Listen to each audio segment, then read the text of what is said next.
katakan generasi ini.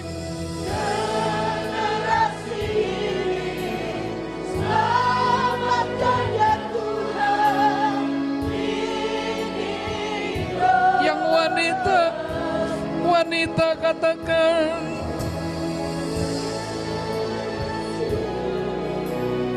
selamatkan ya Tuhan.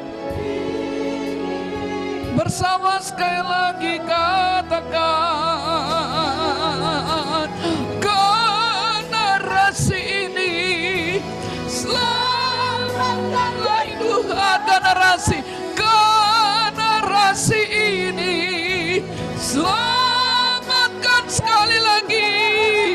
Generasi ini selamatkan ya Tuhan. Ini doaku.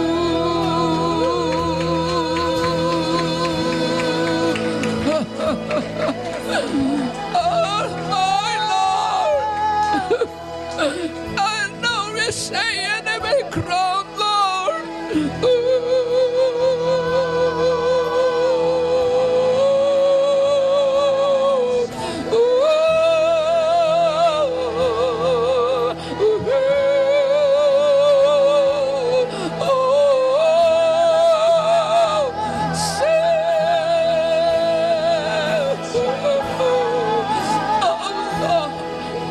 Jesus, oh Lord, Jesus, Lord, hallelujah,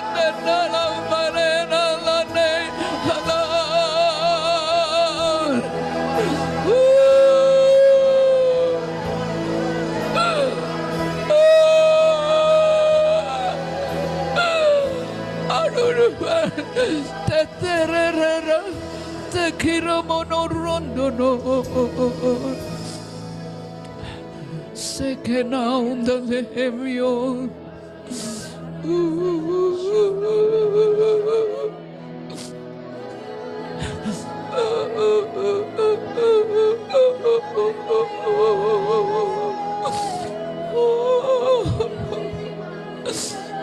Kita nyanyikan lagu yang tadi, berikan pada kami. Ketika kita menyanyikan lagu yang tadi, saya bisa merasakan apa yang ada di hati Tuhan. Berikan pada kami. Tadi dari mana itu? Cocok? Oke. Enggak kerendahan.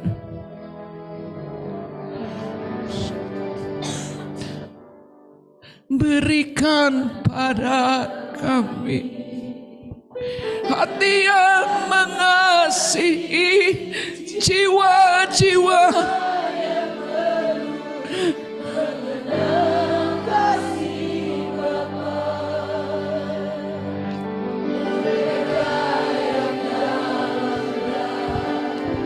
mereka yang tersesat, hati kami seperti hatimu, Yesus. sekali lagi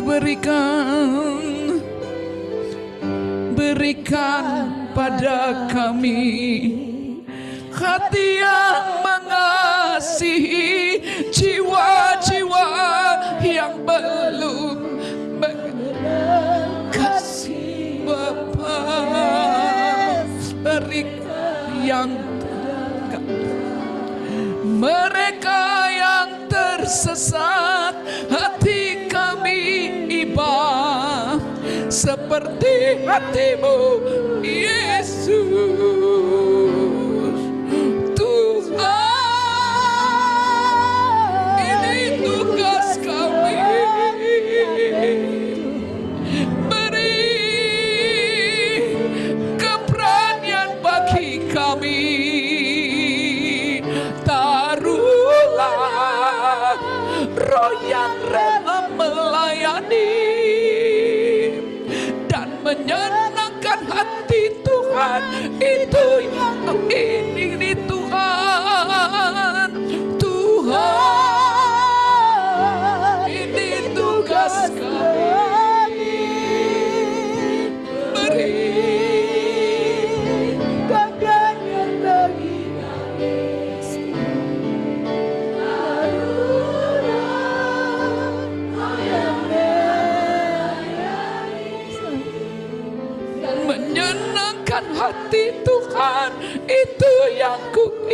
ini dan menyenangkan hati Tuhan, itu yang ku ingini. Dan menyenangkan hati Tuhan, itu yang ku ingini. Biarlah sungguh ketika kita pergi, gak ada niat yang lain, gak ada tujuan yang lain. Yang kita inginkan adalah Dia disenangkan, Dia dipuaskan. Thank you Lord. Thank you Lord. Kau lihat hati kami, Kau terus luruskan motivasi niat hati kami. Biar belas kasihan-Mu terus memenuhi batin kami. Dan niat hati kami hanya satu, bukan untuk membuat nama gereja kami terkenal, bukan membuat sinode kami terkenal, bukan membuat diri kami terkenal. Kami ingin menyenangkan hati-Mu Tuhan. Terus luruskan hati kami, luruskan motivasi kami, bersihkan dan tahirkan Tuhan, supaya hanya Engkau yang ditinggikan, Engkau yang dipuaskan, Engkau yang disenangkan Tuhan. Mari Roh Kudus Kau mengurapi ketika hamba-Mu menyampaikan firman, supaya sungguh Roh Kudus yang berbicara sangat dalam, membuat kami betul-betul bisa memahami apa yang ada di pikiran-Mu. Kami bisa merasakan apa yang Kau rasakan, dan kami bisa juga menginginkan apa yang Kau inginkan, dan kami boleh melakukan apa yang Kau ingin untuk kami lakukan. Berfirmanlah Bapa, di dalam nama Tuhan Yesus. Sama-sama kita katakan amin. Puji Tuhan. Ya, tadi ketika menyanyikan lagu ini, ya di awal kita nyanyi lagu ini, hati saya sebenarnya sudah tidak tahan saudara ya. Nah, karena itu ditambah lagu yang barusan tadi, yang generasi ini, itu tambah-tambah nggak tahan. Ya, jadi saya berdiri di tempat ini pun sebenarnya tadi udah nggak tahan. Sebenarnya saya udah pengen nangis terus benar. Tapi firman harus disampaikan. Saya tahu hati Tuhan. Tuhan mengasihi banyak orang. Tuhan ingin banyak orang bukannya diselamatkan. Tuhan ingin membuat setiap orang hidup dalam jalan-jalannya dan hidup dalam rencananya. Jadi doa kita bukan selamatkan saja, tapi kita doa supaya mereka begitu betul-betul dipulihkan, dibangkitkan, menjadi orang-orang yang hidup berkenan kepada Tuhan dan hidup dalam rencana Tuhan. Amin. Ya, bukan hanya baik-baik saja, bukan hanya kita bisa menikmati berkat-berkat lahiriah, tetapi Tuhan ingin justru hidup kita semakin memperkenan hati Tuhan. Amin ya.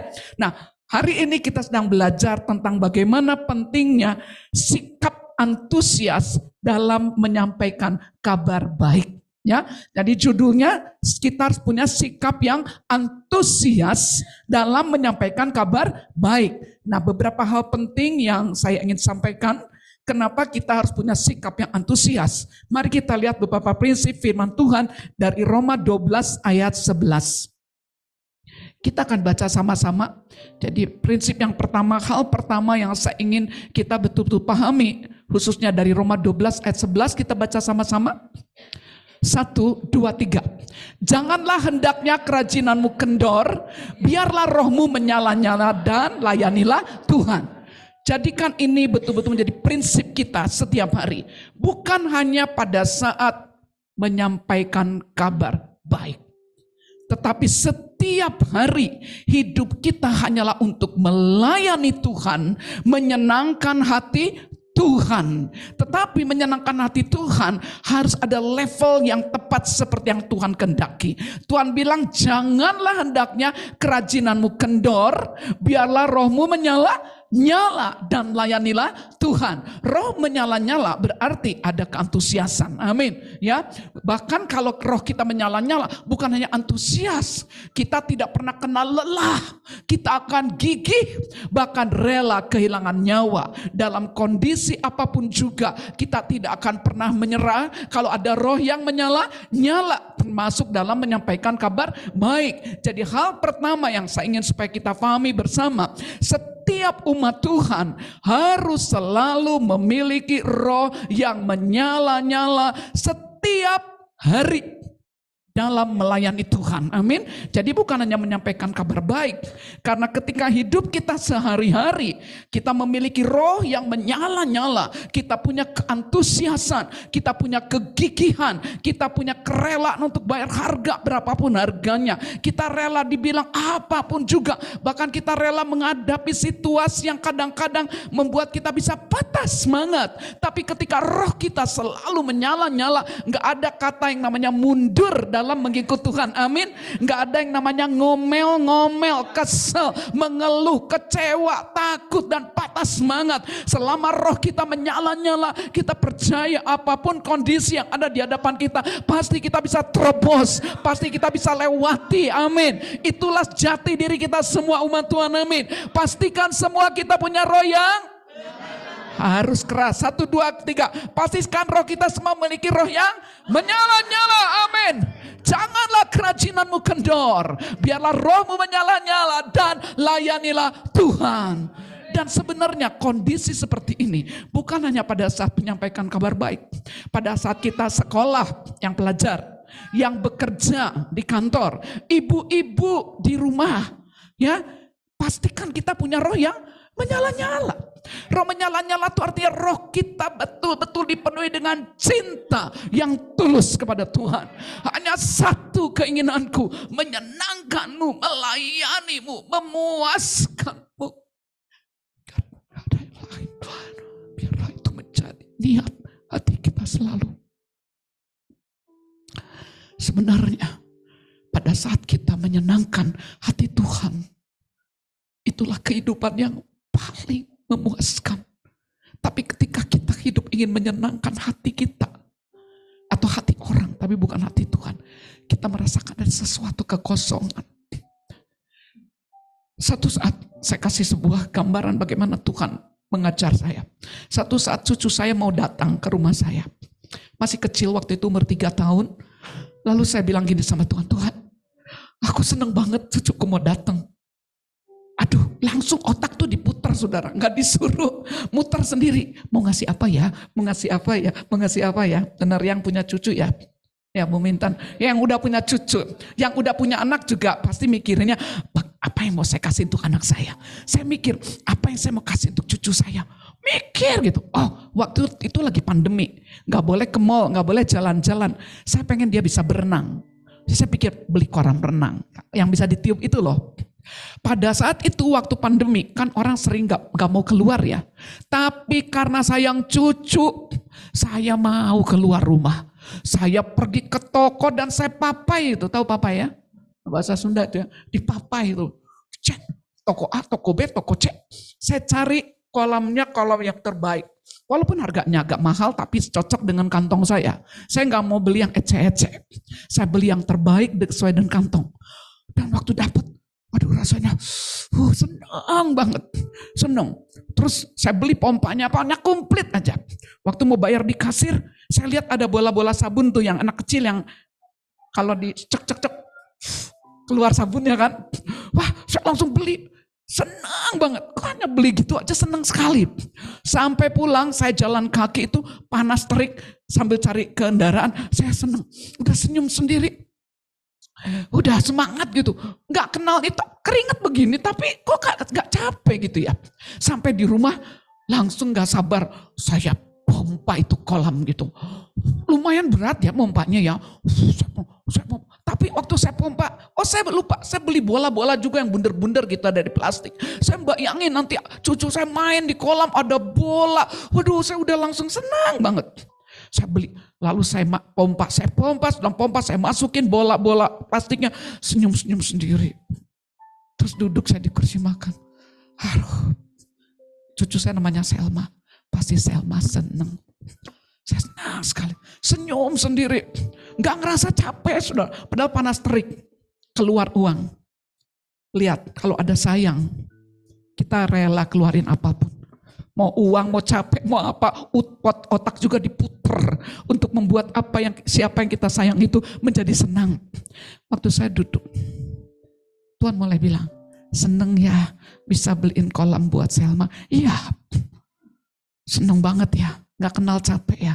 Iya, apakah kamu putar otak untuk aku? mikirin bagaimana caranya menyenangkan hati Tuhan. Apakah otak kita dipikirannya untuk bagaimana saya bisa hidup? Bagaimana saya bisa makan? Bagaimana saya bisa beli ini, beli itu, beli ini, beli itu? Tuhan bilang, apakah kamu mikirin gak apa yang ada di hatiku? Apa yang ada di pikiranku? Wah, saya bilang, Tuhan, ampuni aku. Ternyata aku tidak segigih itu. Ketika menghadapi cucu, Tuhan bilang, kamu senang gak? Kalau ketika kamu lihat kolam jadi, terus nanti cucu kamu datang, kamu senang gak? Senang. Kamu senang karena kamu sayang sama dia. Begitulah kalau kamu sayang kepadaku, kamu melakukan yang terbaik untukku, kamu akan merasakan ada sukacita yang tidak bisa dibayar dengan apapun juga. Dan yang terakhir dia bilang, begitulah sayangku kepadamu.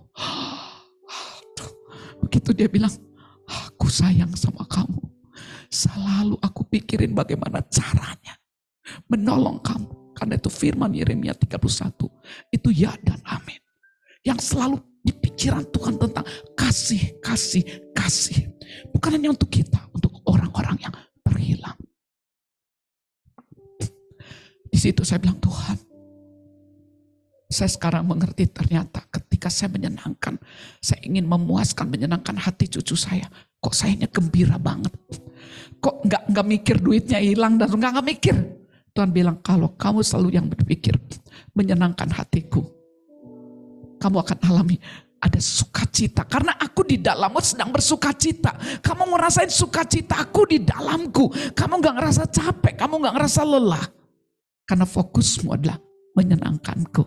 Makanya lagunya tadi ya, penginjilan betul. Kita melakukan apapun, semuanya betul. Tapi pastikan motifnya adalah karena ingin menyenangkan hati Tuhan. Amin. Jadi poin pertama, ingat, semua umat Tuhan harus memiliki roh yang antusias, roh yang berkobar setiap hari dalam melayani Tuhan. Termasuk dalam memberitakan kabar baik.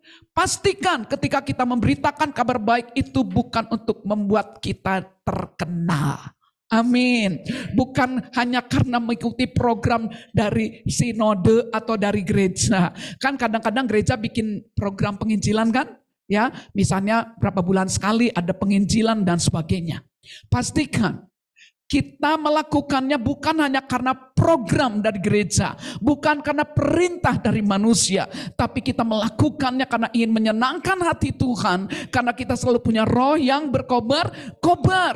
Ya, kalau kita melakukan segala kegiatan kita walaupun kelihatannya rohani, bahkan penginjilan, tapi kita lakukan bukan karena roh yang berkobar-kobar, mengasihi Tuhan dengan sungguh-sungguh, kita sedang membuka diri terhadap roh agamawi. Nangkep ya?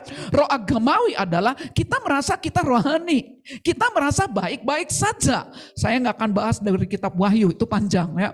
Tapi intinya Tuhan bilang ketika jemaat ada di Laodikia, di Efesus, dia menegur jemaat. Mereka dia bilang, kamu itu tekun, tidak kenal lelah, rela menderita demi namaku. Tapi aku mencela engkau.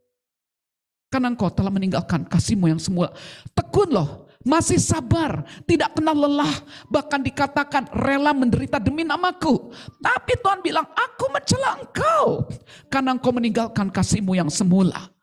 Betapa dalamnya kamu telah jatuh. Jadi mari hari ini, poin yang pertama, pastikan roh yang antusias, roh yang berkobar-kobar, roh yang penuh dengan cinta kepada Tuhan.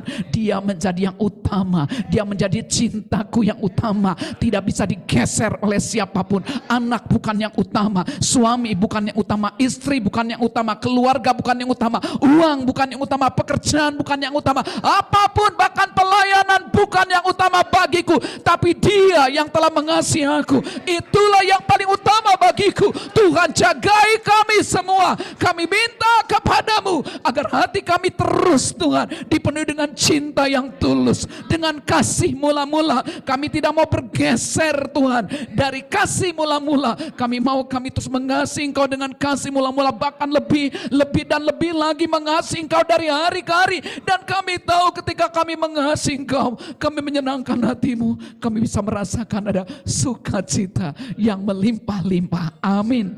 Itu yang gak diketahui banyak orang. Orang pikir gini, kalau kita punya uang, kita punya ini, punya itu, dijawab Tuhan, doa, minta ini, minta itu dijawab, kita puas. Bukan. Kepuasan yang sempurna bukan karena kita dipuaskan dalam hal bersifat lahiriah. Itu hanya sementara. Tapi kepuasan kita justru pada saat kita memuaskan hati Tuhan. Kita melakukan apa yang Dia mau dengan tulus, rela keluar keringat, rela lakukan apapun semua. Kita nggak pikir mau dibilang apapun, kita nggak peduli karena kita mau mencintai Tuhan. Amin. Jadi pastikan hal itu ada pada kita semua. Amin. Yang kedua, kita harus bertekun supaya roh kita selalu berkobar-kobar. Ya, itu tidak terjadi begitu saja, tapi kita harus bertekun di dalam membangun manusia roh kita setiap hari. Sampai, nah ada kata sampai. Ya, semua kita harus bertekun di dalam membangun manusia roh kita. Setiap hari supaya roh kita terus berkobar-kobar. Sampai kita mengalami perjumpaan dengan Tuhan. Amin. Ya, seringkali kita udah biasa nih saat teduh. Buka, udah tahu ya, udah tutup. Baca Alkitab, baca, sudah. Lalu melakukan semuanya ya sudah. Biasa saja, kita tidak menganggap pertemuan dengan Tuhan harus mengalami titik perjumpaan. Ya, seringkali tanpa disadari kita terjebak kembali dengan roh agamawi. Jadi kita udah biasa saat teduh, sudah. Kamu sudah saat teduh, sudah. Tetap ibadah, iya. Kasih perpuluhan, iya. Kasih persembahan, iya. Masih melayani, iya. Masih PI pergi sana, masih. Seringkali itu masih. Tetapi Tuhan bilang, Tuhan bukan tertarik dengan segala pekerjaan kita. Tuhan tertarik dengan hati kita. Ya, itu sebabnya Dia katakan, Dia mau ketika kita datang menghampiri Dia, ketika kita bertekun membangun manusia roh. Bagaimana caranya? Pasti sudah diajarkan sama Ibu Rohani di sini. Coba Ibu pengen tahu ya, saya cek ya, bagaimana mereka membangun manusia roh ya. Saya tanya sama Pak Medi. Mana Pak Medi? Gimana Pak Medi yang dimaksud dengan membangun manusia roh? Bertekunnya sampai gimana? Gimana? Alami Tuhan. Terus gimana tuh caranya?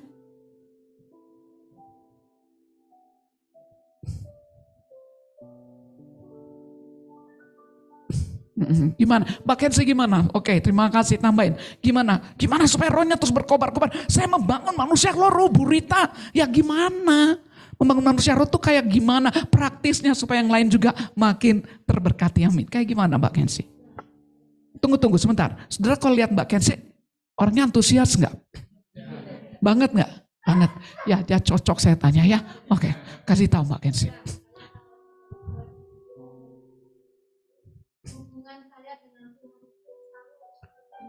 Yes.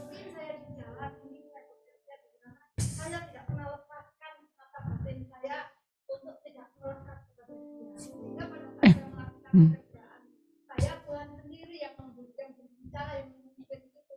Sehingga saya nggak pernah ngalami apatis, hormat, takut, itu tidak ada. Ketika saya ada masalah proses yang Tuhan izinkan, di situ Tuhan berbicara, jangan lupa. Yes, amin ya.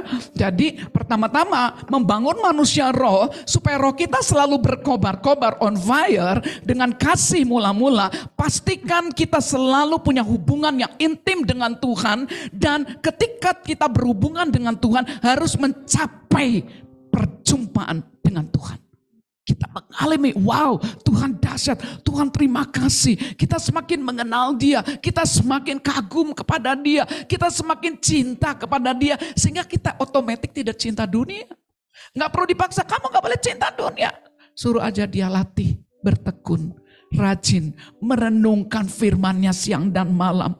Jadikan firman Tuhan menjadi bahan percakapan dengan Tuhan. Sehingga obrolan kita menjadi nyambung dengan Tuhan. Semakin hari semakin kenal. Tak kenal maka tak sayang. Semakin hari karena kita jadikan firman menjadi bahan perenungan kita. Bahan obrolan kita. Bahan komunikasi kita dengan Tuhan. Semakin hari kita semakin melakukannya dengan tekun. Tanpa kita sadari Tuhan mulai menyampaikan kebenaran kebenarannya.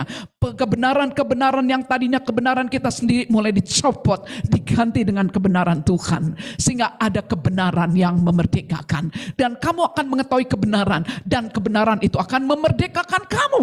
Kalau roh kita merdeka, roh kita akan memiliki kemampuan untuk bersekutu dengan Tuhan tanpa ada ganjelan. Ya, jadi betul yang paling penting. Supaya roh kita menyala-nyala, kita harus selalu bertekun membangun manusia roh kita sampai mengalami perjumpaan dengan Tuhan. Apakah berjumpa dengan Tuhan harus lama-lama, Bu? Kak? Saya bisa mengalami perjumpaan dengan Tuhan. Saya lebih sering ngalamin perjumpaan dengan Tuhan justru ketika saya ngobrol dengan Tuhan di mobil. Ketika saya nyetir. Ketika saya duduk ngobrol sama Mbak Popi, sama Bu Popi, ngobrol-ngobrol, itu tiba-tiba saya ketemu Tuhan. Saya ngelihat Tuhan lewat hidupnya. Ketika saya ngobrol sama Mbak Santi, saya pengen nangis. Kenapa? Saya kok ngelihat Tuhan. Saya ngerasain Tuhan. Saya lihat Tuhan pada dia. Jadi Tuhan itu tidak merupakan pribadi yang harus dijamah hanya pagi-pagi, saudara. Bukannya waktu doa pagi. Tapi kita jaga persekutuan kita hari lepas hari. Dan saya alami justru persekutuan dengan Tuhan, berjumpa dengan Tuhan itu justru seringnya dalam saya menjalani hidup sehari-hari. Sering kali Tuhan ngobrolnya begitu. Kadang waktu lagi jalan gini. Kamu gini gak? Kata Tuhan. Oh ya, emang kenapa Tuhan? Jadi ngobrol. Tapi itu terjadi karena saya rajin juga merenungkan firman. Karena Tuhan mau ngobrol dengan kita pakai firman. Nah kalau kita gak tahu firman, ya Roh Kudus mungkin gini garuk-garuk kepala. Aduh mau ngasih tahu apa ini ya katanya. Ini namanya dia pengen tahu tentang harus ini, harus itu. Tapi dia gak mau dengar firman. Jadi Tuhan sendiri yang mengalami kesulitan bicara sama kita. Karena kita yang justru tidak lakukan bagian kita. Yaitu membangun manusia roh lewat perenungan firman. Contoh. Firman-Mu itu adalah pelita bagi kakiku. Dan terang bagi jalanku. Ketika saya bersekutu dengan Tuhan. Ini yang saya lakukan membangun manusia roh. Tuhan, aku bersyukur kepadamu. Aku punya firman yang akan menerangi jalanku. Firman-Mu itu pelita. Bukan lampu sorot. Lampu sorot itu menyorot sampai ke depan. Kalau firman pelita itu dia hanya meneranginya sekitar langkah kita. Jadi kalau kita berjalan bersama Tuhan. Di dalam membangun manusia roh. Kita pastikan ada firman yang terus menerangi langkah kita. Jadi seringkali anak Tuhan pengen langsung tahu jauh ke depan. Padahal Tuhan bilang enggak, aku mau step by step jalan sama aku. Karena aku mau kamu selalu bergantung kepadaku. Bukan mau langsung tahu. Enggak, Tuhan bilang. Ayo ikut aku. Belajar dengar firmanku. Firmanmu pelita bagi kakimu. Bagi kakiku. Terang bagi jalanku. Jalan. Terus habisin apa Tuhan? Tuhan akan mulai terangi. Step by step. Step by step. Step by step. Bahkan ketika saya renungkan, saya pernah mengalami, gak perlu diulang kesaksiannya, tapi inti-intinya. Waktu saya hilang mobil, Tuhan sampai jelas bilang pada saya, baca ayat tentang janda. Waktu itu suami saya baru meninggal ya. Janda, aduh, janda yang mana? Tuh kan, kesalahannya kembali di pihak sayanya kan. Banyak ayat tentang janda, tapi janda yang mana? Ada janda Sarfat, ada janda Lukas, ada janda ini. Aduh yang mana? Terpaksa Tuhan bilang, ingat gak ayat yang waktu itu dikasih sama Tuhan waktu suamimu meninggal? Oh iya ayat itu, tapi aku gak tahu ayatnya di mana. Lihat konkordansi. Akhirnya saya lihat konkordansi. Udah saya baca, saya bilang gak nyambung Tuhan. Lihat referensinya. Bayangin Tuhan bisa ngobrol sama kita sampai dia bilang lihat lagi. Seintim itu Tuhan mau bicara. Setelah saya baca, saya nangkep. Saya bilang, Tuhan terima kasih ini firman-Mu. Saya mulai deklarasi firman. Jadi membangun manusia roh adalah merenungkan firman, mengimajinasikan firman, menjadikan bahan komunikasi dengan Tuhan. Kita aktifkan roh kita dalam doa bahasa roh. Kenapa doa bahasa roh? Karena ketika doa bahasa roh itu membuat Roh Kudus menolong kita untuk bisa berkata-kata kepada Bapa, menyampaikan apa yang kadang kita sudah tidak bisa lagi menyampaikannya namanya dalam bahasa Indonesia. Nah, ketika Roh Kudus menolong kita, maka kita bisa nangkep apa yang Tuhan kehendaki. Bukan kata per kata. Roh Kudus bisa memberikan pemahaman. Ketika dia memberi pemahaman, akhirnya kita tahu, oh ini yang Tuhan mau. Ketika kita tahu ini yang Tuhan mau, dan kita mentaati apa yang Tuhan bilang, tiba-tiba kita merasakan ada sukacita. Karena firman Tuhan dalam Yohanes jelas. Ini walaupun topiknya tentang antusias, tapi saya mau beritahukan kebenaran-kebenaran. Di dalam Yohanes 14 ayat 21 dikatakan, barang siapa memegang perintahku dan melakukannya, dialah yang mengasihi aku. Dan barang siapa mengasihi aku, ia akan dikasihi oleh Bapakku. Dan aku pun akan mengasihi dia dan akan menyatakan diriku kepadanya. Karena saya melihat Tuhan menyatakan diri kepada saya semakin bangga dengan Tuhan. Saya semakin Tuhan kagum sama Tuhan. Ketika Tuhan membukakan kebenarannya dan saya mentaati dia, saya mengalami ternyata ketika saya betul-betul semakin mengenal dia dan saya taat, karena kenal jadi tahu kan. Saya taat, ternyata waktu saya taat kok saya bahagia. Ketika saya taat, kenapa saya sukacita? Gak mungkin kita jadi sedih dan gak antusias kalau kita hidup di dalam ketaatan. Jadi bicara tentang antusiasan, itu bicara tentang kehidupan sehari-hari yang harus dibangun.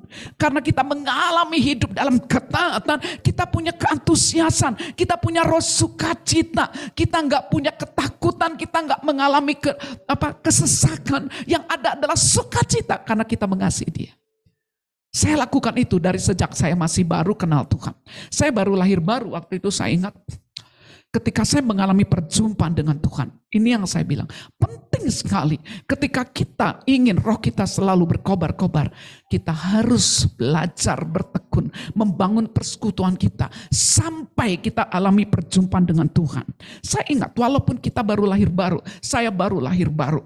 Ketika saya berjumpa dengan Tuhan, ketika saya mengenal Tuhan lebih lagi, ketika saya tahu dia mati buat saya, dia bangkit buat saya, dia hidup di dalam saya, dia tinggal di dalam saya, dia ambil semua kelemahan saya, dan dia tarik semua kuasa setan dari hidup saya. Setan tidak punya ruang lagi dalam hidup saya. Ketika saya tahu hidup saya menjadi baitnya yang kudus, ketika saya tahu hidup saya dikuduskan oleh karena korban Kristus, ketika saya tahu Kristus sekarang saya izinkan menguasai seluruh hidup saya, pikiran, perasaan, dan keinginan saya serahkan kepada dia. Dari sejak lahir baru, ketika saya berjumpa dengan dia, saya tahu dia begitu mengasihi saya. Hal pertama yang saya ingin lakukan, saya bilang pada Tuhan, apa yang kau ingin aku lakukan? Aku ingin menyenangkan hatimu Tuhan. Itu baru lahir baru. Kebayang kalau itu kita pelihara hari lepas hari. Baru lahir baru saja, saya merasakan karena saya berjumpa dengan Tuhan. Saya merasakan saya gak perlu dibilang PI. Saya bilang sama Tuhan, Tuhan, ketika pertama kali saya tahu dia mati buat saya, dia bangkit buat saya, dia hidup buat saya, dan saya tahu ada banyak orang yang belum tahu tentang hal ini. Saya tidak perlu diperintah oleh sinode manapun, oleh lembaga Injil manapun. Saya tidak perlu dipaksa dan tidak perlu dikasih uang untuk melakukan pelayanan. Yang ada di hati saya karena saya berjumpa dengan Tuhan yang penuh kasih. Saya bisa merasakan kasih Tuhan yang ada di dalam saya, yang ingin agar orang-orang juga dijangkau. Baru lahir baru, saya bilang sama Tuhan, Tuhan, saya akan berlari keliling dunia. Saya akan berteriak kepada semua orang bahwa Engkau mengasihi mereka. Engkau ingin agar mereka mengalami apa yang aku alami. Itu kalau kita alami perjumpaan dengan Tuhan. Gak perlu dipaksa. Kalau kita alami perjumpaan dengan Tuhan. Karena itu kalau kita mau roh kita selalu antusias, roh kita selalu menyala-nyala, pastikan hari lepas hari, setiap hari kita bangun persekutuan kita dengan Tuhan, perenungan firman, memperkatakan firman, mengimajinasikan firman, doa dalam bahasa roh, berkata-kata kepada Tuhan, terus membayangkan firman tersebut bisa tergenapi dalam hidupku, mulai bayangkan banyak orang yang akan mengalami perubahan karena hidupku berubah, ada banyak banyak orang yang disembuhkan karena aku bawa kuasa. Ada banyak orang yang dipulihkan karena aku membawa kehidupan yang baru. Kita mulai bayangkan itu, ada banyak orang yang dibebaskan karena kita menerima kuasa dari tempat tinggi. Kita mulai membayangkan semuanya itu. Ketika tadi menyanyikan lagu dari utara ke selatan, barat ke timur. Sementara kita memuji Tuhan, sementara kita menyembah Tuhan, kita memperkatakan firman, kita bersekutu dengan Tuhan. Kita mulai mengimajinasikan, membayangkan dari utara ke selatan, barat ke timur, dari lembah-lembah, gunung-gunung, di segala penjuru. Kita mulai bayangkan ada banyak orang yang tadinya patah semangatnya kembali berkobar. Orang-orang yang mengalami kesesakan, mereka alami kemerdekaan. Orang-orang yang sakit, kita mulai bayangkan orang-orang sakit ini sembuh. Bayangkan itu terjadi ketika kita bangun persekutuan kita dengan Tuhan. Kita mengimajinasikan firman demi firman terjadi dalam hidup kita, dan itu membuat kita juga ingin orang-orang juga mengalami hal yang sama. Itu yang saya lakukan. Itu sebabnya kalau ada nyanyi lagu aja, berikan pada kami hati yang mengasihi jiwa-jiwa yang tersesat. Langsung saudara, saya rasakan dia nih, hati saya. Ya, jadi untuk pergi memberitakan kabar baik nggak perlu dipaksa. Amin. Ya, kalau kita lihat kisah bagaimana di firman Tuhan di Kisah Rasul 26, kita lihat sebentar ayat 13. Karena Paulus berjumpa dengan Tuhan, apa yang terjadi dengan dirinya? Kisah Rasul 26 ayat 13, nanti lanjut ayat 19 sampai 23. Kita baca ayat 13 dulu. 1, 2, 3. Baca semuanya ya, 1, 2, 3.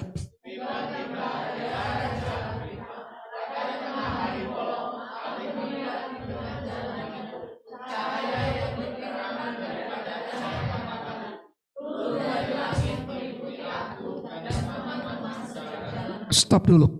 Ini Paulus lagi bicara kepada Raja Agripa. Tiba-tiba, ya Raja Agripa, pada tengah hari bolong, aku melihat di tengah jalan itu cahaya yang lebih terang daripada cahaya matahari turun dari langit meliputi aku dan teman-teman seperjalananku. Terus ayat 19. Sebab itu ya Raja Agripa, kepada penglihatan yang dari sorga itu tidak pernah aku tidak taat. Terus, tetapi mula-mula aku memberitakan kepada orang-orang Yahudi di Damsyik, di Yerusalem, dan di seluruh tanah Yudea, dan juga kepada bangsa-bangsa lain, bahwa mereka harus bertobat dan berbalik kepada Allah, serta melakukan pekerjaan-pekerjaan yang sesuai dengan pertobatan itu. Oh enggak ya, itu sampai ayat berapa itu? Oh ya, tadi saya bilang sampai 23 ya, terusin 23. Karena itulah orang-orang Yahudi menangkap aku di bait Allah dan mencoba membunuh aku. Tetapi oleh pertolongan Allah, aku dapat hidup sampai sekarang dan memberi kesaksian kepada orang-orang kecil dan orang-orang besar. Dan apa yang kuberitakan itu tidak lain daripada yang sebelumnya telah diberitahukan oleh para nabi dan juga oleh Musa. Yaitu bahwa Mesias harus menderita sengsara dan bahwa ia adalah yang pertama yang akan bangkit dari antara orang mati, dan bahwa ia akan memberitakan terang kepada bangsa ini dan kepada bangsa-bangsa lain. Jadi ini kalau saudara baca nanti di rumah, lihat ini kisah bagaimana Paulus karena dia mengalami perjumpaan dengan Tuhan. Saya mengalami perjumpaan dengan Tuhan menyebabkan saya tidak perlu dipaksa untuk memberitakan tentang Tuhan. Membuat saya tidak perlu dipaksa untuk mentaati Tuhan dan mengasihi Tuhan. Kalau kita bangun persekutuan kita dengan Tuhan, sampai setiap hari kita mengalami Tuhan, berjumpa dengan Tuhan, roh kita pasti akan selalu antusias dan berkobar-kobar. Sama seperti Saulus. Ketika dia berjumpa dengan Tuhan, dia bilang terhadap penglihatan itu, terhadap apa yang aku lihat itu, aku tidak pernah lupa. Karena dia alami perjumpaan dengan Tuhan, dia mau memberitakan berita tentang Mesias yang sudah bangkit, yang sudah mati. Dia mau, sekalipun dia harus dibunuh, betul? Walau menghadapi tantangan, dia mau. Kenapa? Karena dia sudah alami perjumpaan dengan Tuhan. Jadi ini penting sekali untuk menjaga kobaran roh kita terus menyala. Kita harus terus menerus persekutuan dengan Tuhan, merenungkan firman, ngobrol dengan Tuhan. Terus kita minta sama Tuhan sampai kita alami perjumpaan dengan Tuhan. Memang tidak gampang, membutuhkan waktu. Saya tahu banyak orang yang mau kerja, ya. Pak Yus kalau mau kerja pagi-pagi selalu ngalami perjumpaan dengan Tuhan enggak? Iya. Tapi kadang-kadang sulit juga ya. Enggak selalu bisa karena waktu, ya. Enggak apa-apa Saudara. Walaupun enggak bisa selalu. Kejar nanti jam berapanya kan pasti ada kan? Terus pastikan kita alami. Karena alami perjumpaan dengan Tuhan membuat kita tuh berkobar-kobar ingin cerita apa yang kita alami dengan Tuhan. Amin. Itu udah pasti. Enggak perlu dipaksa. Jadi itu sebabnya kalau kita punya roh yang berkobar-kobar, roh yang antusias, bertekun, lakukan membangun manusia roh. Lakukan doa bahasa roh. Terutama ketika kita menghadapi problem demi problem. Jangan diam, jangan biarkan ada problem, ada kesulitan, ada tantangan, ada masalah-masalah terutama yang menakutkan, yang negatif, yang membuat kita seperti ciut untuk mundur dan tidak berani melangkah. Tapi terus pakai. Ketika kita tahu hal ini, kita tahu tidak ada satupun kondisi apapun yang boleh membuat rohku menjadi tidak menyala-nyala. Ini patokan, ini standar. Untuk aku hidup setiap hari, aku harus punya roh yang menyala-nyala. Kenapa kita doa bahasa roh? Doa bahasa roh adalah diberikan oleh Tuhan, menolong kita, membangun roh kita, untuk kita bisa menerobos, terutama dalam menghadapi hal-hal yang tidak bisa kita hadapi secara lahiriah, ya. Ya, saya mengalami dalam kehidupan sehari-hari. Bukan berarti mentang-mentang pendeta nggak ngalamin ya Mbak Yus ya. Ya Mbak Tuhan ngalamin. Wah apalagi biasanya setan tuh cari cara bagaimana caranya menghentikan gerak kami. Yes, saya tahu musuh berusaha menghentikan gerak saya. Dia cari cara gimana caranya supaya saya bisa menjadi turun. Nggak antusias, nggak semangat, patah semangat. Loyo, akhirnya sakit. Saya tahu. Tapi ini keputusan saya. Saya bilang kepada musuh, dengar musuh. Yang membuat aku hidup bukan anakku, bukan cucu, bukan pelayanan, bukan apa-apa. Dengar kamu harus tahu. Motivasiku hidup hanyalah Dia yang telah mengasihi aku. Aku ingin menyenangkan Dia seumur hidupku. Tapi kan masalahnya datang, apalagi datang lagi gitu, datang lagi. Waktu datang bisa aja saya mau, aduh kenapa langsung saya ingat, no, roh saya harus berkobar-kobar. Saya mulai ambil firman, saya mulai doa, saya lakukan di kamar saya bilang diam kok, kamu gak bisa menghentikan langkah saya akan terus berjalan maju. Saya tahu Allah saya setia, Allah saya sanggup menolong saya. Ini hanya semuanya fakta, aku tahu fakta bisa berubah, tidak ada satupun fakta yang tidak bisa berubah. Selama aku terima firman-Nya, aku akan cipta ulang semua kekacauan ini, juga yang terjadi di negaraku. Aku tahu kondisi politik saat ini sedang begini dan begitu, aku tahu ini fakta yang terjadi di negaraku. Tapi kau tahu setan, gereja Tuhan ditetapkan Tuhan untuk mengambil alih kekuatan musuh atas bangsaku. Tidak akan kau biarkan engkau mengobrak-abrik bangsaku. Aku akan berdiri bersama para hamba-hamba Tuhan lainnya. Kami akan lakukan menghajar engkau, karena posisimu adalah ada di bawah kakiku. Kau tidak boleh menghancurkan bangsaku. Bangsaku akan menjadi bangsa yang menginspirasi bangsa-bangsa lainnya. Itu yang saya lakukan. Dalam pelayanan juga seperti itu. Kalau saya melihat ada pelayanan kelihatannya, aduh ini kok kelihatannya orang itu bandel banget. Waduh, ada gak jemaat yang bandel? Ada. Sulit ditegur? Ada. Yang kalau ditegur kabur? Ada. Ya, ada jenis-jenis macam-macam. Tapi untung gak banyak. Nah, paling 1-2 ya. Gak banyak yang bandel-bandel ya. Tapi tetaplah yang bandel bisa bikin pusing. Kalau saya fokus ke situ. Saya ambil firman, saya desak di hadapan Tuhan. Saya bilang, Tuhan berikan firman kepadaku supaya aku mengerti bagaimana menghadapi orang ini Tuhan. Ada satu jemaat yang kondisinya sangat-sangat mengenaskan. Saya bilang, Tuhan tolong saya supaya saya tidak salah berkata-kata. Karena kalau lihat orang bandel tuh kita, kalau nggak hati-hati ya, rasanya mau ngomel gitu. Mau marah, mau kesel. Tapi saya bilang, saya jaga hati saya untuk saya tidak marah-marah, tapi marah beneran. Marahnya Tuhan gitu loh, ya. Marahnya Tuhan bukan marah-marah emosi, ya, bukan manusiawi. Tuhan jagai saya, Tuhan jagai, bersihkan saya. Supaya ketika saya ngomong sama dia, saya murni. Saya doa bahasa roh. Dalam kondisi saya kadang belum tahu apa yang harus saya lakukan. Saya doa, saya minta firman, saya doa bahasa roh. Sehingga roh saya terus berkobar-kobar. Begitu praktek supaya kita selalu berkobar-kobar. Nggak ada yang nggak bisa kita terobos. Mungkin faktanya memang seperti tadi baru sedikit kelihatannya ya. Tapi Tuhan bilang tolong Tuhan supaya pembantu ini bisa lihat bahwa ada kereta, ada pekerjaan Tuhan yang sebenarnya Tuhan sedang kerjakan. Kadang kita ngelihatnya kok udah didoain kok kayak makin bobrok. Didoain kok makin nyungsep gitu ya. Nah Tuhan bilang tuh kan nggak didengarkan. Kan. Nggak selalu berusaha untuk supaya kita menjadi lemes. Tapi ini yang harus kita selalu katakan tidak. Tidak, aku mau pastikan rohku harus selalu berkobar. Harus ada keantusiasan dalam segala hal. Dalam memberitakan Injil, di dalam melayani, di dalam melakukan kehidupan. Baik sebagai seorang ibu rumah tangga, berhenti ngomel-ngomel. Berhenti ngeluh-ngeluh. Tapi terus belajar. Banyak mengucap syukur. Kenapa? Karena tekun membangun manusia roh. Nah, poin ketiga ini yang terakhir. Kita akan menjadi orang-orang yang tetap taat dan antusias untuk menyampaikan kabar baik. Ini khusus tentang kabar baik. Walau ada tantangan, kenapa? Karena ada belas kasihan Kristus yang memenuhi hati kita. Ya. Tanpa ada belas kasihan Tuhan, kita tidak bisa betul-betul terus datang kepada banyak orang yang terhilang. Karena ada banyak di depan kita juga hal-hal yang harus kita urus betul. Ada banyak hal yang bisa, terutama orang tua yang mungkin punya masalah dengan anaknya, mungkin uang sekolahnya, mungkin suaminya, mungkin siapanya, banyak hal yang bisa membuat kita menjadi patah semangat kita.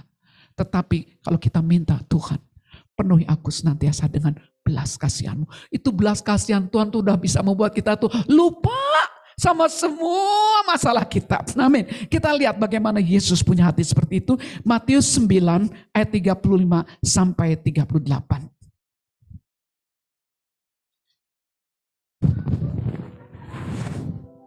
Kita baca sama-sama ya. 1, 2, 3.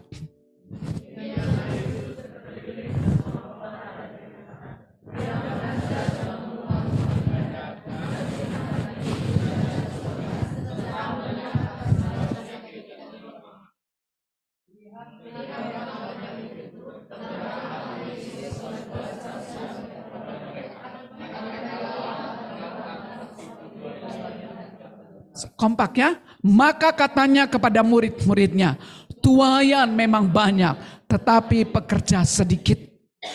Karena itu, mintalah kepada Tuhan yang empunya tuaian, supaya ia mengirimkan pekerja-pekerja untuk tuaian itu. Yesus katakan, karena itu, mintalah kepada Tuhan yang empunya tuaian. Artinya minta, Tuhan ingin agar hati kita dipenuhi oleh hatinya Tuhan. Ketika kita melihat tuaian banyak, belum tentu kita punya belas kasihan. Belum tentu. Tetapi ketika kita minta kepada Tuhan dan Tuhan bilang, karena itu mintalah, artinya berdoalah supaya hatimu pertama-tama disentuh oleh Tuhan. Hatimu diubahkan. Itu sebabnya saya senang mendengar di Singapura, di sana, di Cibodas, di sini dan di situ. Ada banyak tuaian jiwa-jiwa yang akhirnya datang kepada Tuhan. Itu kenapa? Karena Tuhan meminta kita berdoa dan ketika kita berdoa, Tuhan memberikan hatinya. Ketika hati kita dipenuhi dengan belas kasihan, belas kasihan itu membuat kita rela lakukan apapun. Kita udah gak pikir hitung-hitungan ya. Ya kalau misalnya Mbak Yus mau hitung-hitung, bayangin lah ya. Dari Bandung Margawangi pergi ke Lembang. Itu lumayan loh buat seorang perempuan. Nyetir sendiri ya. Gak pakai supir kan. Nyetir sendiri kan jauh. Kalau pulang malam dari sini sendiri juga. Nyetir ke Lembang. Kadang-kadang ditemenin, tapi nggak selalu kan. Nah saudara, ya saya yakin dia juga nggak dibayar. Dibayar nggak? Sama sekali. Nggak dibayar sama sekali. Kan Mbak Yus udah mulai pensiun ya. Jadi saudara juga harus udah mulai mikirin. Jangan bilang kami miskin. Kalau kalian tidak memberkati dia, kalian yang justru tidak akan diberkati. Jadi buang konsep pikir, oh kami nggak punya uang, nggak bisa. Salah besar. Kalau dia sudah mengembalakan saudara. Ini nggak dikasih pesan dari Mbak Yus ya. Nah, saya nggak diminta pesan khusus, enggak ya. Ini tiba-tiba aja. Itu cara kita menjadi orang yang diberkati. Mengerti, memberkati pemimpin yang Tuhan kirim buat kita. Saya bersyukur Mbak Yus mau lakukan itu. Karena hatinya dipenuhi dengan belas kasihan Tuhan. Melayaninya bukan orang yang duit banyak gitu. Banyak orang gini, oh kalau yang duitnya banyak mau lumayan persembahannya gede. Ternyata kan nggak dikasih kan. Ini tanda saudara bersyukur sekali punya gembala. Wow, ya punya hati yang penuh dengan belas kasihan.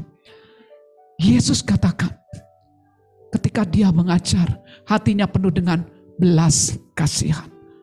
Dan Tuhan mau hati yang seperti itu juga ada pada kita semua. Minta kepada dia, Tuhan yang punya tuayan, supaya ia mengirim pekerja. Maksudnya siapa pekerjanya? Ya kita. Karena kita berdoa, ya kan?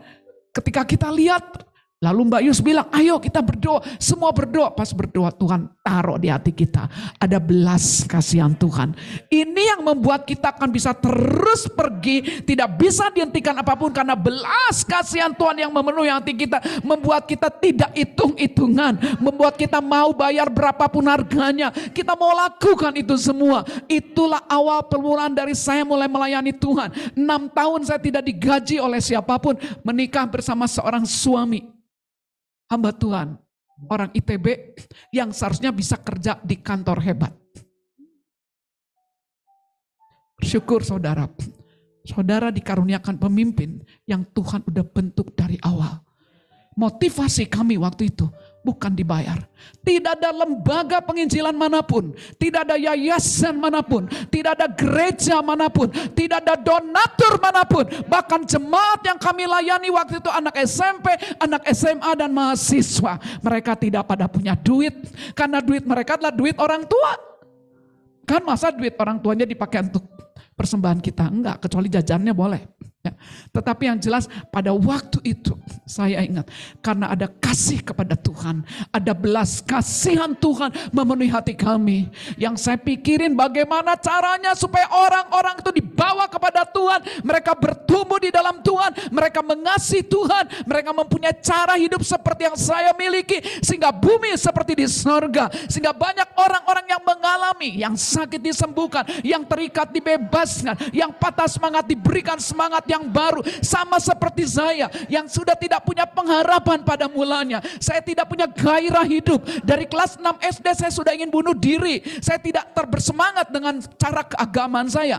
Agama Kristen tidak menarik buat saya. Kekristenan tidak menarik buat saya. Semuanya tidak menarik. Saya merasa frustrasi dengan keagamaan saya sebagai orang Kristen. Saya mengalami itu, dan ketika saya mengalami Tuhan, saya berjumpa dengan Tuhan, saya mengalami kasih Tuhan, hati saya dipenuhi dengan belas kasihan Tuhan. Itu sudah cukup membuat saya katakan, Tuhan bawa saya kemanapun kau pergi. Kalaupun saya menikah Tuhan, saya tidak menikah mencari orang kaya. Saya tidak menikah pengen punya rumah hebat, punya ini dan itu. Tidak Tuhan. Saya hanya ingin kalau saya bersama dengan pasangan saya akan mengasihi Engkau lebih gila lagi Tuhan. 1 kejar 1000, 2 kejar berlaksa. Saya ingin Tuhan hati saya mencintaimu dari awal. Karena Engkau mencintaiku. Aku merasakan ada cinta yang dalam di hatiku kepadamu. Ada belas kasihan yang dalam. Aku tidak mau belas kasihan kepada banyak orang yang Tuhan taruh diambil oleh musuh. Aku tidak izinkan ada masalah-masalah di hadapanmu, ada persoalan, ada tantangan apapun yang membuat belas kasihanku mulai berkurang Tuhan. Aku tidak mau cintaku kepadamu menjadi berkurang. Aku tidak mau ada apapun yang membuat kasihku kepadamu berkurang. Aku tidak mau fokus kepada hal-hal yang negatif. Aku mau fokus kepada Tuhan sehingga hal negatif berubah menjadi seperti yang Tuhan kehendaki. Itulah jenis kehidupan yang saya lakukan. Kenapa? Karena saya mengasihi Tuhan, saya dipenuhi dengan belas kasihan Tuhan. Ketika saya menikah dengan suami saya, dia waktu itu belum bekerja. Dan dia gak bilang, Mah, kira-kira mama pengen aku kerja di mana? Saya gak nanya-nanya pekerjaan. Setiap hari saya bersama suami, tekun berdoa. Mendoakan orang-orang yang Tuhan kasih. Bukan orang-orang yang punya uang itu. Tapi orang-orang yang Tuhan kasih untuk kami bimbing, kami layani. Dia doa pagi sampai siang setiap hari. Hampir setiap hari dia doa puasa dalam hidupnya. Dari pagi sampai siang. Hatinya penuh dengan belas kasihan. Hatinya penuh dengan cinta Tuhan. Itu sebabnya ketika suatu hari dia bilang gini, "Mah, mungkin aku," kan tadinya dia sempat ngajar bimbingan tes. Tetapi dia makin merasakan ngajar bimbingan tes juga menyita waktu dia. Dia bilang, "Kayaknya aku berhenti ya kerja. Aku betul-betul full time. Saya enggak gini." Terus kita makan dari mana Papa? Kita punya anak. Terus sekolah dari mana nanti? Nanti bagaimana? Mulut saya enggak ada ngomong satu kali pun itu. Saya hanya bilang, kalau itu yang Tuhan mau, taati. Dan aku cinta kepada Tuhanku. Aku akan mengikuti, mensupport apa yang Tuhan kasih kepadamu. Dan aku yakin apa yang kau terima itu, bahwa kau mau full time tanpa digaji oleh siapapun, itu dari Tuhan. Aku aminkan. Ayo kita jalan bersama. Jadi saya nggak pernah gini, Papa nikah sama Papa. Bedak, tadi saya jadi ingat bedaknya. Bedak istrinya Gunawan. Bedak. Ya bersyukurnya saya bedak selalu ada. Ya bedak ada, ini ada, bahkan bukan ada. Ya Tuhan kasih tiap bulan lebih. Dan kami tidak pernah tahu siapa yang memberi kami setiap bulan. Kan gak ada donatur. Menurut orang gila kan? Memang gila dengan Tuhan. Tapi kita bisa lihat dahsyat. Karena ada belas kasihan Tuhan. Amin. Tantangan apapun tidak membuat kami menjadi gak berani. Kami terus melakukan apa yang Tuhan perintahkan. Gak pernah sampai saya bilang, "Papa sekarang kita gak punya uang. Gimana dong Pak? Gimana dong nanti?" Gak ada. Untuk sekolah anak selalu ada. Untuk ini, untuk apa yang kami butuhkan selalu ada. Dan akhir bulan seringkali masih punya lebih. Kami gak digaji orang, tapi hidup kami banyak memberi kepada banyak orang. Bukan hanya perpuluhan itu hanya minimal. Perpuluhan sudah pasti. Tapi kami diberi kesanggupan oleh Tuhan untuk memberi. Untuk pelayanan, untuk penginjilan, untuk kesana dan kesini. Kenapa? Karena ada cinta kepada Tuhan. Ada belas kasihan yang datang dari Tuhan. Itu membuat kami terus berjalan. Suami saya meninggal, saya bilang saya tetap berjalan bersama Tuhan. Karena motivasi saya hidup bukan karena ada suami, gak ada suami.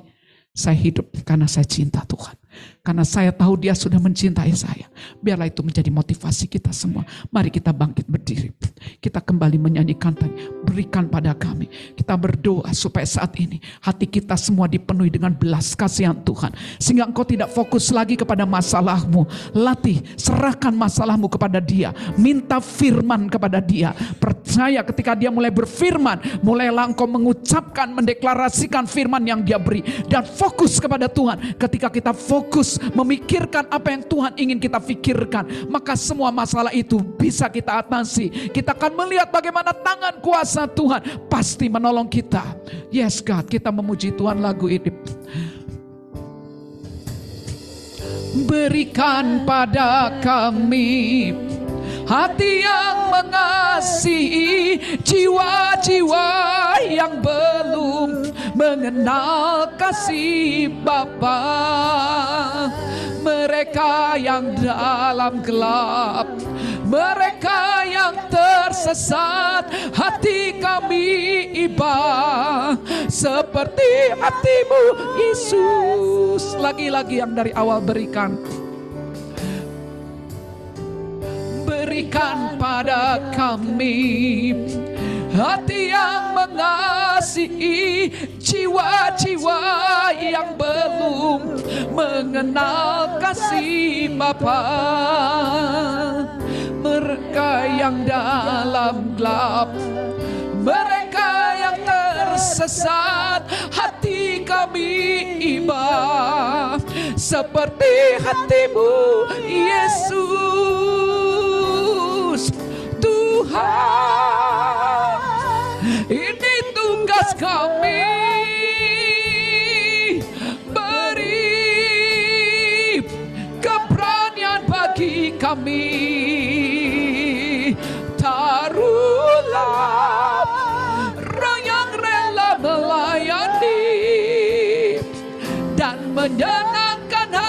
Tuhan, itu yang ku ingini Tuhan. Tuhan, ini tugas kami. Beri, amin, keberanian bagi kami. Oh, taruhlah roh yang rela melayani dan menyenangkan hati Tuhan. Itu hanya pria, katakan Tuhan. Tuhan, yang pria saja. Ini tugas kami. Yes. Beri keberanian bagi kami.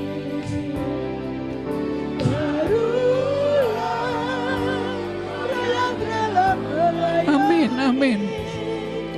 Dan menyenangkan hati Tuhan. Yang wanita, Tuhan, Tuhan, ini tugas kami. Beri keberanian bagi kami. Taruhlah roh yang rela melayani dan menyenangkan hati Tuhan. Itu bersama Tuhan. Tuhan, somper pere remba merendo reme prekerui rina male rondo male nason siere namo Cornelius. Amin, amin, amin, amin. Dan menyenangkan hati Tuhan, itu yang ku ingin. Taruhlah, taruhlah roh yang rela melayani dan menyenangkan hati Tuhan. Sekali lagi katakan taruhlah. Taruhlah roh yang rela melayani dan menyenangkan hati Tuhan. Itu yang ku ingini. Dan menyenangkan hati Tuhan, itu yang ku ingini. Dan menyenangkan hati Tuhan, itu yang ku ingini. Somper pera monon sone marenda mareye. Oh, yeah, Lord. Hey, haleluya. Penuhilah kami Tuhan dengan roh yang rela melayani, dengan belas kasihan Tuhan memenuhi kami. Haleluya, penuhi kami semua Tuhan dengan roh yang rela melayani. Penuhi kami dengan belas kasihan-Mu. Haleluya. Harkana bayande belerende bebelerende. Penuhilah, penuhilah. Penuhilah kami dengan belas kasihan-Mu Tuhan. Halakabarandarama, sehingga kami tidak hitung-hitungan di dalam melayani Tuhan. Syokakaramayanna baba, kami berani menghadapi resiko apapun karena ada belas kasihan Tuhan yang memenuhi melimpah-limpah dalam batin kami. Semper perere kranda babronto, la kranda bayoko korora rambase. Kami rela kehilangan apapun demi hati kami terus dipenuhi dengan belas kasihan Tuhan, melakukan apapun yang Kau perintahkan untuk kami lakukan Tuhan. Tikromba talesende bebe sampa kapa karanda sande bebe yo okor kunele emba belakanama lariko nama yandere krasanda baba. Takiroma, buka mata kami, buka telinga kami, buka hati kami untuk kami bisa melihat tengkeremene syuntororo tuayan ladang yang sudah menguning. Jauhkan kami Tuhan dari hati yang berfokus kepada diri sendiri. Jauhkan kami Tuhan dari fokus kepada masalah, kepada tantangan, kepada kesulitan yang ada di depan kami. Tuhan, jagai kami untuk tidak satu pun Tuhan ada distraksi yang terjadi pada kami. Jagalah hatimu dalam segala kewaspadaan, karena dari situlah terpancar kehidupan. Pastikan saat ini setiap kita di tempat ini tidak ada yang mengalami hatinya terganjal, sesak, patah semangat, takut, kecewa. Ko ye kababa yondo do kenaman sode, karena kau sedang digiring musuh untuk fokus ke sana. Leke ye kebabu yonta sada beranda. Mari Roh Kudus bawa kami untuk kami kembali terfokus hanya kepadamu, kepada firman-Mu, kepada jalan-jalan-Mu, kepada penggenapan rencana-Mu, sehingga apapun tantangan yang kami hadapi di depan kami, sama seperti Paulus Tuhan, sekalipun maut yang hendak jemput dia, sekalipun dia tidak mendapat gaji Tuhan, tapi dia tidak hitung-hitungan Tuhan, karena hatinya dipenuhi dengan belas kasihan-Mu Tuhan. Bahwa kami memiliki jenis hati seperti itu Tuhan, roh yang terus mengasihi Tuhan, mati-matian, gila-gilaan dan habis-habisan. Bahwa kami Tuhan, terutama di tengah tantangan situasi yang sedang terjadi di depan kami, terus latih kami untuk kami tidak terdistrak, tidak teralihkan ke sana, untuk kami justru menerima firman daripada-Mu, karena kami fokus mencari Engkau, karena fokus kami adalah melakukan kehendak-Mu dan menyelesaikannya. Thank you Lord, kami percaya kepada-Mu, ketika fokus kami hanya adalah melakukan kehendak-Mu dan menyelesaikan rencana-Mu, maka semuanya itu akan ditambahkan kepada-Mu. Apapun yang terjadi di depan kami percayakan Kau berikan firman kepada kami, sehingga firman itu bisa mencipta ulang kembali segala situasi dan kondisi apapun, yang mustahil menjadi tidak mustahil, yang tidak bisa menjadi bisa, yang tidak mungkin menjadi mungkin.